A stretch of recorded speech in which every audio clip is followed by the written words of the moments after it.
What's up guys, it's Merlin Joshi here, and today I'm going to show you how I made this Oh, wow! out of sounds from people from this website. Ah! Before I get into all the production, let's first take a quick listen to our source material.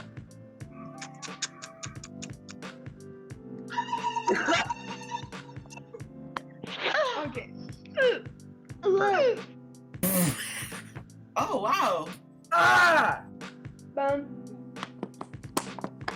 Let's go with a G.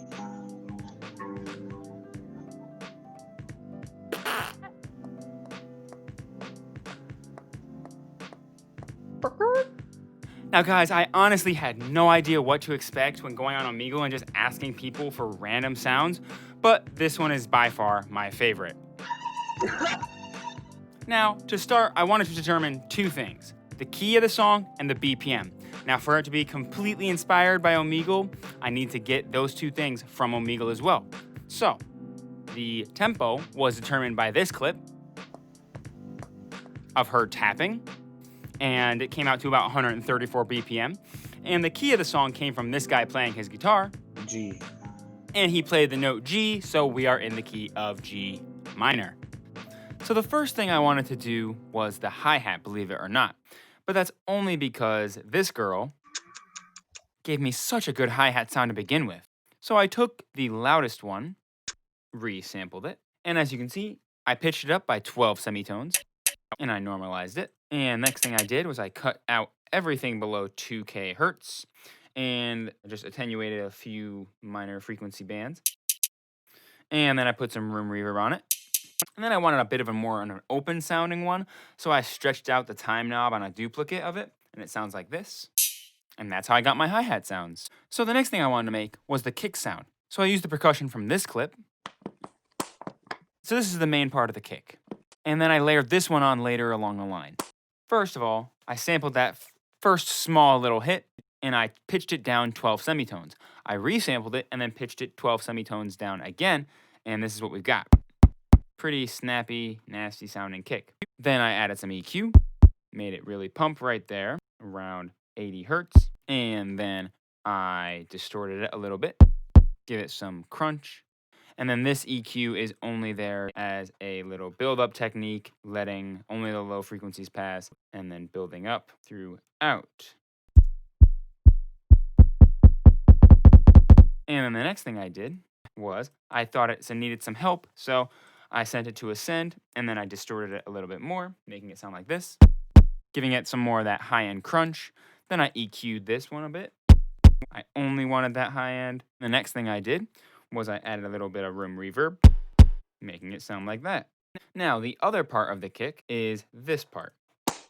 I stretched it out a little bit with the time knob. With EQ, I tried to get it just to be the higher end stuff, just to brighten up the kick, and then I put a little bit more room reverb on this guy. The whole kick together sounds like this. So the next sound I wanted to make was the snare. Luckily, this guy made it very easy to find source material for it. So the first thing I did was find the part where he went like that, and then I found a little snippet that I liked. So after resampling it, I brought this out knob up a bit just to make it a bit more of a decay, to make it have a bit more of a snare kind of a shape. Next thing I did was I added a bit of EQ. The only thing I had to do after that was add some reverb. And that's the snare. So the next sound I wanted to make was the clap. Here's the clip. Ah! What I did was I took individual sections of this guy, like this.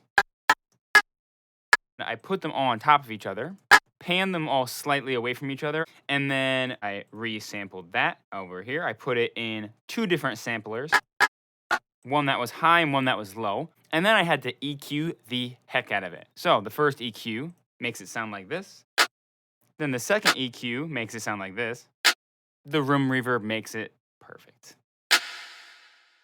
So the next sound I wanted to use was my favorite one. All I did was I cut out the part where she was doing pretty well and staying in pitch.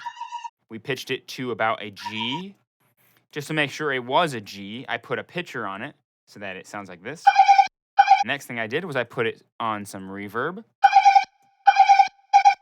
And then the next thing I did was I made it pan back and forth as the drop was going. And then the next thing I did was just add a little bit of EQ. So the next thing I wanted to tackle was the bass. So I used the chicken girl. I took the longer part of her chicken noise and I tuned it to a perfect C. And then I sampled it out over here. Stretched it out a little bit with the time knob, and I put a bit of an envelope on it, and then I played it very low. Next thing I did was I put some EQ on it, and the next thing I did was I used Soundgodizer. Then the next thing I did was I EQ'd it a little bit.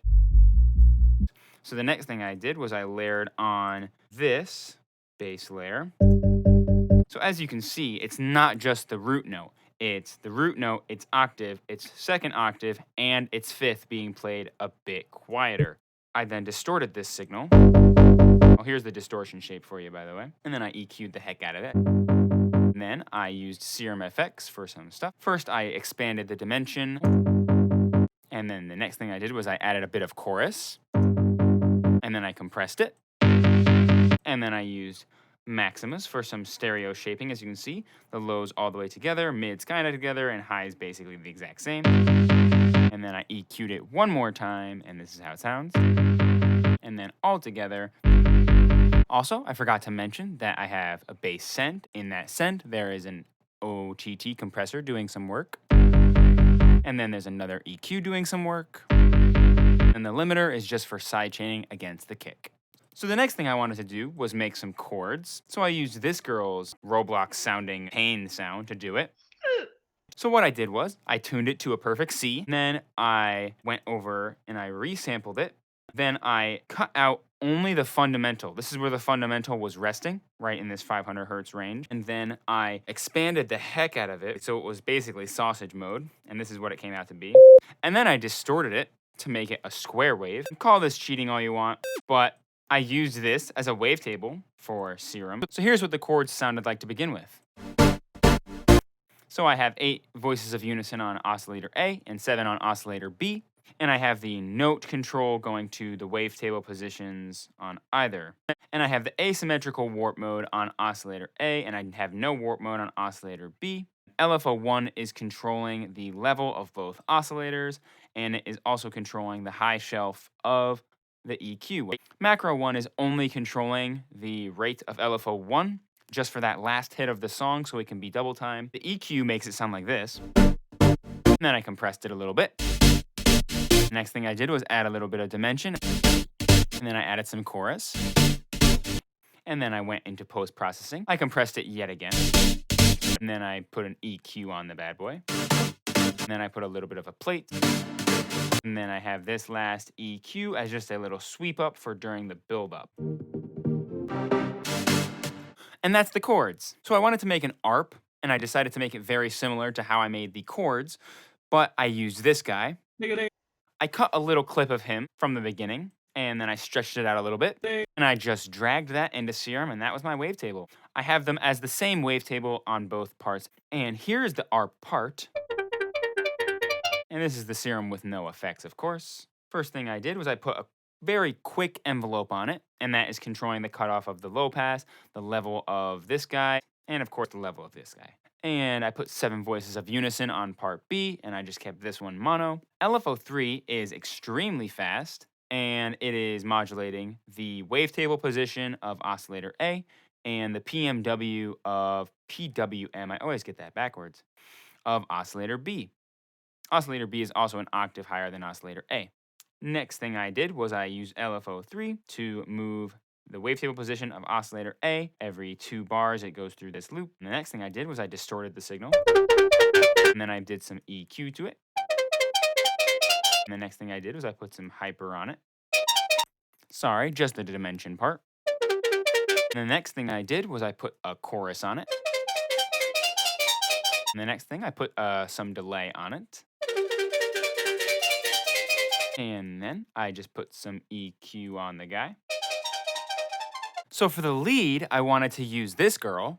Bum, Then I tuned her in new tone to a perfect C. bum. Then I resampled that as the lead, and this is what it sounds like. First thing I did was put a band pass in the pre position for the distortion, and then I drove it pretty heavily, I'd say. And then I added some dimension expansion. And then I added some chorus. And then I added some delay that only gets turned on a little bit throughout the drop. And then the next thing was I added some decapitator from Sound Toys.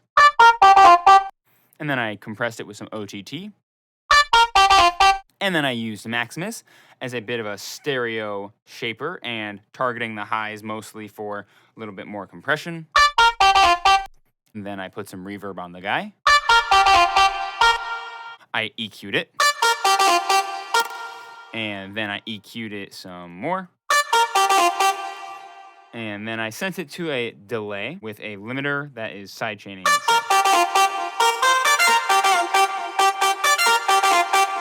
And that's how I made the lead. Next thing I moved on to was the effects. So I used this, and I just cut a little bit of the beginning of it.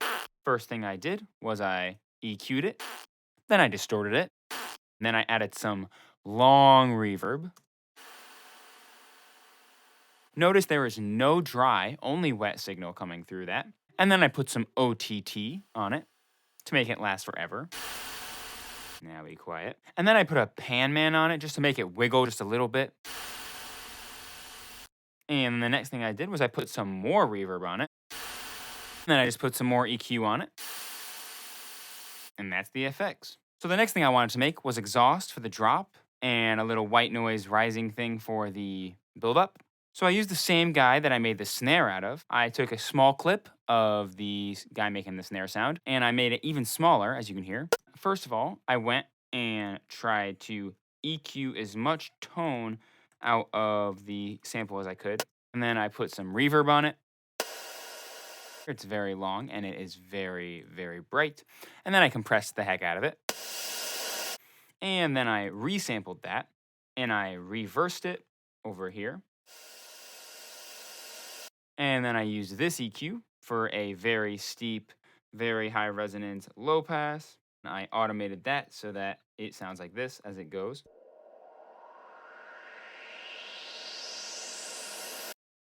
And then next, I wanted to make a riser out of the chicken girl yet again. So for the riser, I just kind of listened and tuned around to where it sounded like G was, and then I played a C going through the whole way. And I automated the pitch about 2 octaves going up. Switched it to double time. And then double time again right before the drop. And then I used it again before the end of the song. This time only going an octave up. Next thing I did was I used Fruity Reverb. First thing I did was distort it, post filter being a little bit of a low pass. And then I put some chorus on it. The mix is 100% on chorus, so I guess it's not some, I guess it's a lot of chorus. And then the next thing I did was a little bit of dimension expansion. Then some EQ. And then along the way, on the EQ, we have a low pass opening up. And last but not least, for the sound before the drop, I used the guy who I made the snare out of, with him saying, Oh, wow. I made it sound like this. Oh, wow. So as far as mixing this track goes, I didn't really do much besides just basic EQ, compression, and whatnot. The only thing I could talk about is compression. Sidechain compression, I should say. So I've had that in 2 different instances. Got it on the bass, attached to the kick. This is with it. This is without it. It just loses, the kick loses its punch. It's not really as pumpy. It's not like rhythmic anymore. As rhythmic, I should say. Same thing, I've got most of the tuned instruments and any effects going to the sidechain bus. Some stuff is being sent to the master slightly, but that's about it. And then as for mastering, I just have a EQ boosting a little bit of the low mids. And then this Maximus kind of just lightly compressing and then boosting into a saturation. And that's pretty much it for mixing and mastering.